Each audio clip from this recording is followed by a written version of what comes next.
Having never played the series in its original form, back when I have no doubts it felt more revolutionary, I've had mixed feelings about these remakes overall. There are elements of their geopolitical storylines that have their moments, including some that can feel prophetic about our current world, and on a general level, I'm not going to complain about combat featuring mechs, but in execution, they often felt like a slog to get through.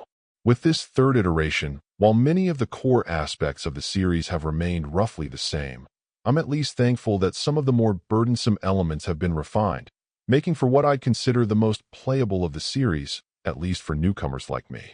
When it comes to the story, once again there's a mix of political and human drama, but at least the main characters Kazuki and Ryogo keep things fun with their hot-headed brashness. Perhaps their interactions and motivations can be a little suspect or overwrought at times, but considering the tough odds they'll tend to face and the world they live in, I suppose it's appropriate. The thing is, you could easily ignore the majority of the story beats, complete with various news stories and other secret tidbits you can find by scouring the in-game web, and still have a decent time if you enjoy turn-based tactical combat, which is the game's signature feature. As in the previous titles, these battles can tend to have their ups and downs. Your mechs will initially be outfitted in set ways, which will at least tend to introduce you to different weapon options you'll have, but aren't always ideal.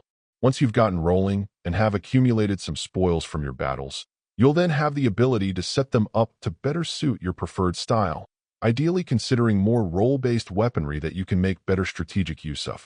That said, even with the number of people in your team and those you're facing in a typical battle being reduced from the previous iterations, combat can still be a slow grind. While at first the sometimes dramatic angles and visual flair can be fun, once you've really seen it all, it's hard not to wish things would move faster.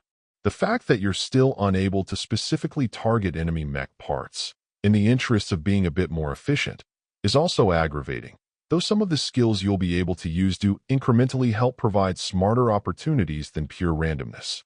While this still isn't quite right in terms of the pacing and the susceptibility to RNG unpredictability, it can still have its moments, and does offer up its own pretty unique style of tactical strategy play. Where sometimes this genre can be quite brutal in terms of the difficulty level, it also feels like it errs more on the fair side, so it's also pretty approachable as long as you don't mind the relatively slow pacing.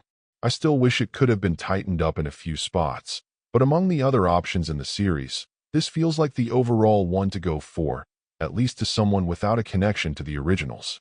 Overall, my final score for the game ended up being a 7.5. And if you're interested in picking it up, it's currently available on the Switch eShop for $34.99. Thank you for taking the time to listen to this review. And if you'd like more information or ideas of indie games worth checking out on the Switch or the Switch 2, be sure to click on the link provided in the description. Until next time.